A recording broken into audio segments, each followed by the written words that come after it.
Amigos y hermanos, un saludo especial para cada uno de ustedes. En este momento vamos a tener nuestro tiempo devocional y antes de empezar yo les pido que me acompañen en oración. Oremos. Padre Celestial, te damos gracias, bendito Dios, por tu palabra. Nos provees día a día por tus enseñanzas. En este momento te ruego que uses mi persona para dar a conocer tu palabra y que podamos ser reavivados a través de ella y fortalecidos. Te dejamos en tus manos este tiempo devocional y que sea de bendición para todos aquellos que estén conectándose en este momento. Gracias, Señor, en nombre de Jesús. Amén. Queridos hermanos, una vez más, un saludo cordial hacia todos ustedes y a todos los que se conecten en esta mañana. Vamos a empezar nuestro tiempo devocional y el día de hoy vamos a estar meditando en el libro de Filipenses. El libro de Filipenses, capítulo 4, desde el verso 14 hasta el verso 20. Y vamos a ver brevemente de qué manera es que Pablo, uno de los apóstoles de Jesús que fue encomendado hacia los gentiles, es que Dios fortaleció su vida de tal manera que pueda realizar su labor con éxito. Esta porción de la escritura empieza diciendo lo siguiente en el verso 14, en el verso 15 al 20 dice lo siguiente: y sabéis también vosotros, oh filipenses, que al principio de la predicación del Evangelio, cuando partí de Macedonia, ninguna iglesia participó conmigo en razón de dar y recibir, sino solo vosotros. Pablo empieza agradeciendo a los filipenses porque ellos habían sido dadivosos, habían provisto para él y las necesidades que como todo misionero lo experimenta en el campo. Y él empieza agradeciendo a ellos y haciendo una distinción especial, sabiendo que gracias a que dispusieron en su corazón el enviar ese donativo, él fue bendecido y pues seguir adelante en la obra, ¿no? Pero en el verso 16 también continúa diciendo, pues aún en Tesalónica me enviasteis una y otra vez para mis necesidades. Es decir, no era solo una vez que lo estaban haciendo, la iglesia estaba colaborando para que Pablo siguiera movilizándose en la obra misionera. Entonces, en el verso 17 es cuando dice lo siguiente: no es que busque dádivas, sino que busco fruto que abunde en vuestra cuenta. Entonces, Pablo primero les agradece a ellos por esa bendición que había recibido, pero luego le dice que algo que tal vez pienso yo en la actualidad se ha tomado de una forma errónea, y muchas personas que se llaman ser predicadores lo único que buscan es provecho individual propio. Es que Pablo muestra todo lo contrario. Pablo dice, no es que busque dádivas, es decir, él estaba sirviendo al Señor, pero en su corazón él no estaba buscando provecho de la iglesia que en ese entonces estaba proveyendo para él, sino que era la gracia de Dios quien abundaba en sus corazones, que movía a estas personas para que proveyeran para Pablo. Él dice, sino que busco fruto que abunde en vuestra cuenta. Él estaba más preocupado en su vida espiritual, en el bienestar espiritual de la iglesia, más que en el bienestar económico o estabilidad social que puedan tener ellos. Y ese es el punto que hoy en día muchos hombres han distorsionado la escritura y no lo toman en cuenta, sino que están más enfocados en sí mismos. Pero Pablo empieza entonces aquí. Una de las cosas que anima a Pablo es que él es apoyado por la iglesia, ¿no? Él ha sido provisto por la iglesia. Además, en el verso 18 continúa diciendo, pero todo lo he recibido y tengo abundancia, estoy lleno, habiendo recibido de Epafrodito lo que enviasteis, olor fragante, sacrificio acepto, agradable a Dios. Pablo no solamente fue fortalecido o bendecido por el donativo de la iglesia, sino que también fue gratamente animado por la visita de Epafrodito, ¿no? Este nombre que se menciona aquí, un siervo de Dios que fue quien hizo presente el donativo y a la vez también confortó el corazón de Pablo que se encontraba en la obra, ¿no? Y es por eso que Pablo agradece y dice, es olor fragante, sacrificio acepto, agradable a Dios, lo que ellos estaban haciendo. Pablo estaba siendo fortalecido de alguna forma por el apoyo de la iglesia, estaba siendo fortalecido externamente también y internamente también por la presencia de uno de sus hermanos. Pero en el verso 19 es cuando él dice algo que es muy importante, es la clave de este mensaje, el cual nos enfocaremos aquí, el cual dice: y mi Dios proveerá a todas vuestras necesidades conforme a sus riquezas en gloria en Cristo Jesús. A fin de cuentas, lo que Pablo estaba enseñando aquí, que era Dios quien estaba proveyendo todo eso para sus necesidades, conforme a las riquezas, a la misericordia de Dios, a la gloria en Cristo Jesús, en Cristo Jesús. Y él termina diciendo en el verso 20: a nuestro Dios y Padre sea la gloria por los siglos de los siglos. Qué bendición. Pablo se encuentra en la obra y es bendecido por la iglesia, tanto económicamente, tanto anímicamente, por la presencia de un hermano, y también él es consciente que todo esto proviene de Dios y es la fortaleza divina la que a él le llena y le provee para todas sus necesidades. Es por eso que podemos darnos cuenta que nuestro Señor Jesucristo no envía a nadie a guerrear a expensas, a su suerte, como dicen algunos, sino que Él asume esa responsabilidad de suplir todas las necesidades de aquellos que salen por su palabra a hacer su voluntad en todas partes. Esto, como lo vimos claramente en el Filipenses 4:19, ¿no?, que acabamos de leer. Allí claramente menciona Pablo que todo proviene del Señor. Entonces, en los textos que hemos leído tenemos la revelación de cómo Pablo se vio alentado por Jesucristo en sus viajes misioneros. Pero ¿de qué manera? Ahora recordemos que Pablo fue llamado, él tuvo un llamamiento especial.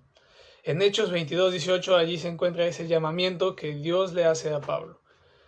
Ahí él oye la voz de Dios y Jesucristo le habla y le dice: date prisa, a través del Espíritu Santo le habla y le dice: date prisa y sal prontamente de Jerusalén, porque no recibirán tu testimonio acerca de mí. Entonces Pablo le responde y dice: Señor, ellos saben bien que yo encarcelaba y azotaba en todas las sinagogas a los que creían en ti. A lo que él sigue diciendo es en el verso 20: y cuando se derramaba la sangre de Esteban, tu testigo, yo mismo también estaba presente y consentía en su mente y guardaba las ropas de los que lo mataban. Y entonces, ante todo esto, esta discusión que Pablo tiene con Dios, la palabra del Señor, Dios le responde con lo siguiente, le dice: ve, porque yo te enviaré lejos a los gentiles. Entonces Dios toma a Pablo y le envía a este llamado especial, a los gentiles. Es el primer apóstol, el apóstol enviado hacia los gentiles. Pero fue mientras él oraba en el templo de Jerusalén, poco después de su conversión, que oyó este llamamiento definitivo de Dios: ve, porque yo te enviaré entre los gentiles. Entonces, es necesario que haya un llamamiento especial.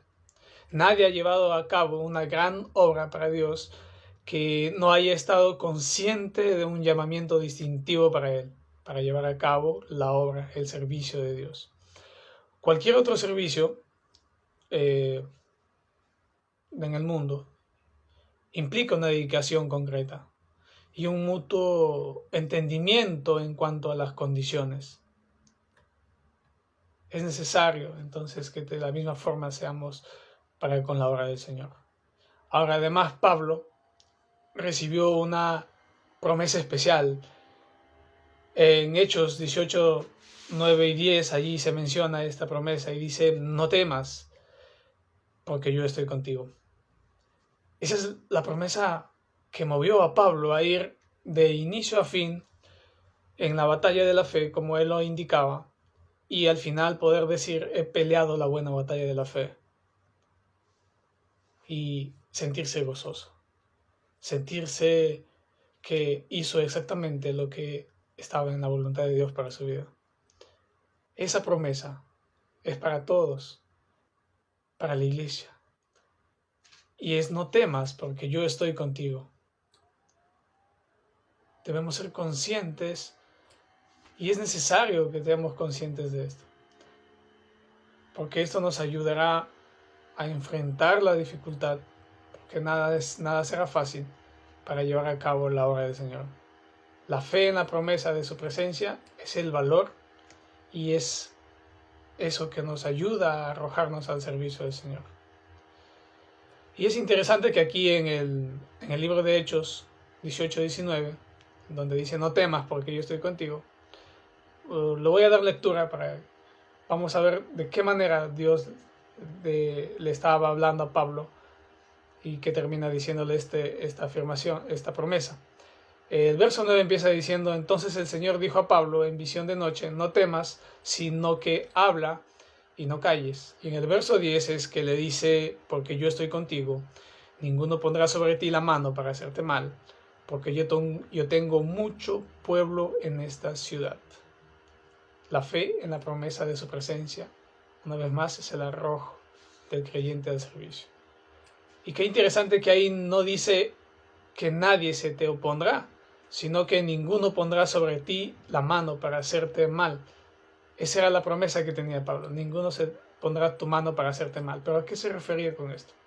Como testigo fiel, la promesa fue cumplida, literalmente, podemos verla. ¿De qué manera? Pues Pablo fue azotado, él fue encarcelado, él fue calumniado, pero como testigo de Cristo, nadie, ni hombres ni demonios, pudieron dañarle. Por eso que él terminó la carrera de la fe exitosamente. Terminó su carrera con gozo, porque luchó la buena batalla de la fe, escondido en Dios. Ninguna arma forjada contra nosotros podrá prosperar. Esta es la herencia de los siervos de Dios. Esta es la promesa para cada uno de nosotros que hemos creído en Jesucristo como nuestro Señor y Salvador. En Isaías 54:17 dice: ninguna arma forjada contra ti prosperará, y condenarás toda lengua que se levante contra ti en juicio. Esta es la herencia de los siervos de Jehová, y su salvación de mí vendrá, dice Jehová. Pero además, Pablo, como lo vimos también en la lectura, él recibe un mensaje de aliento también de parte de Dios, y el cual le dice: ten ánimo, Pablo, pues es necesario que testifiques también en Roma. Hechos 23:11. Y alguien se esperaría que el mensaje de aliento sea: pues Pablo, no temas, porque yo te voy a cuidar, que nada te suceda, te voy a llevar de tal forma de que no sientas mucho dolor, y cuando te estén azotando te voy a anestesiar el cuerpo para que no sientas los golpes y las heridas que te puedan ocasionar, el dolor que te pueda producir. Sino que es interesante que este mensaje de aliento que recibe Pablo es: ten ánimo, Pablo, pues es necesario que testifiques también en Roma. Y es suficiente, y debería ser suficiente para cada uno de nosotros. El mensaje de aliento es testificar a los perdidos. Eso debería animarnos, debería encender, llenarnos de gozo, encender nuestro gozo en nuestras vidas para hacer eso y no verlo como una carga.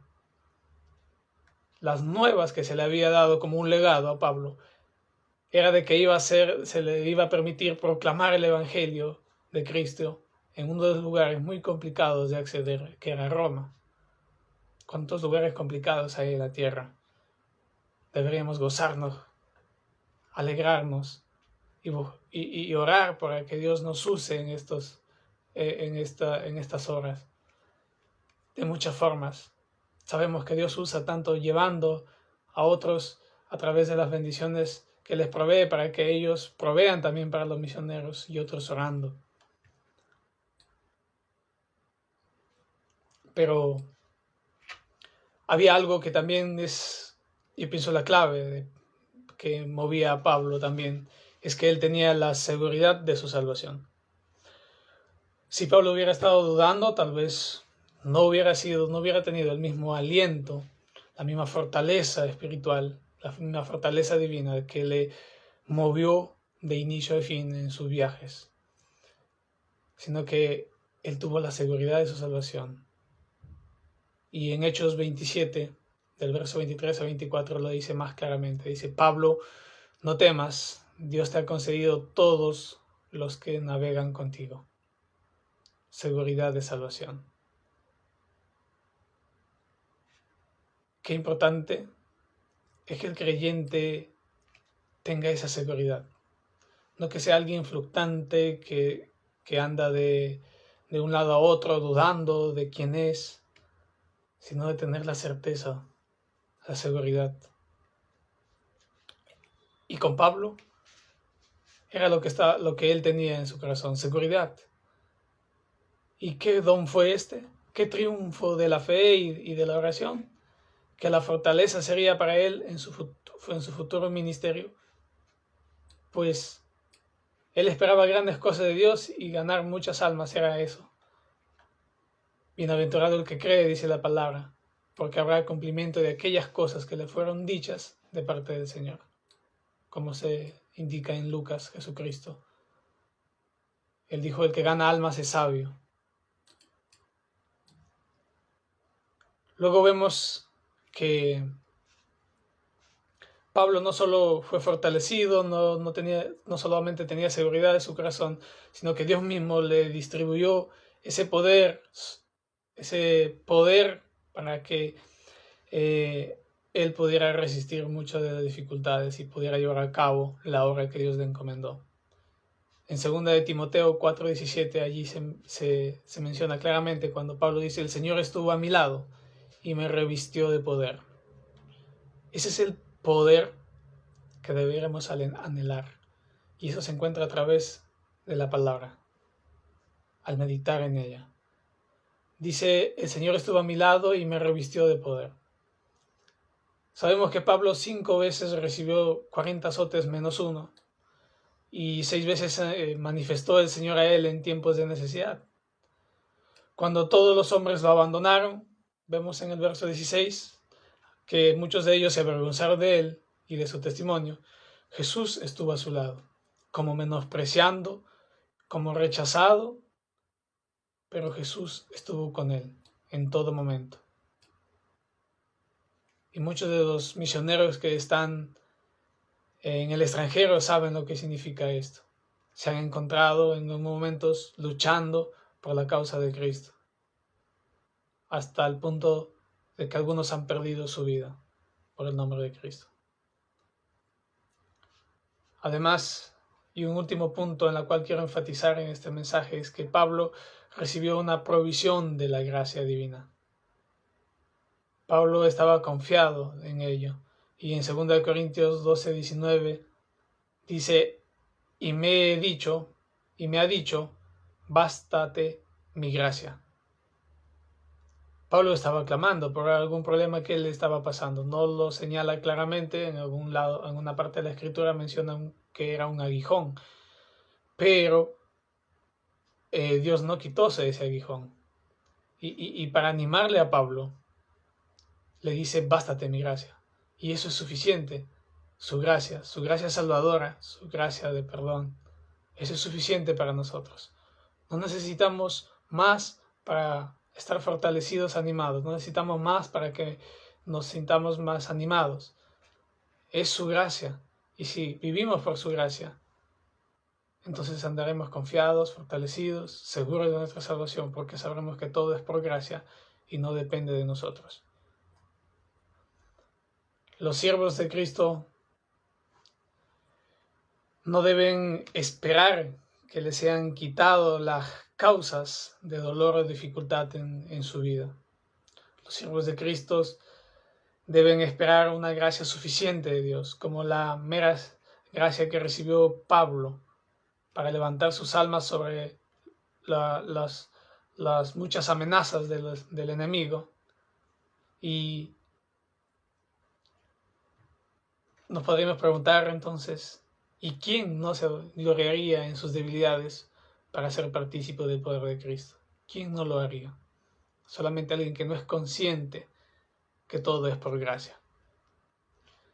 Mis hermanos, a través de esta palabra Dios nos enseñe y nos fortalezca, que se atesore en nuestros corazones y podamos recordar que la fortaleza divina es lo que necesitamos día a día para poder ser testigos fieles y terminar nuestra vida como Pablo la terminó. He peleado la buena batalla de la fe. Y así seguir adelante, trabajando en la obra del Señor, en la viña del Señor, sin temor a lo que pueda venir, a las dificultades. Que el Señor nos anime, nos fortalezca y sigamos adelante. Y que esta palabra se siembre en nuestros corazones y produzca lo que debe producir. La voluntad del Señor sea en nuestras vidas. Conmigo será hasta otra oportunidad. Muchas bendiciones.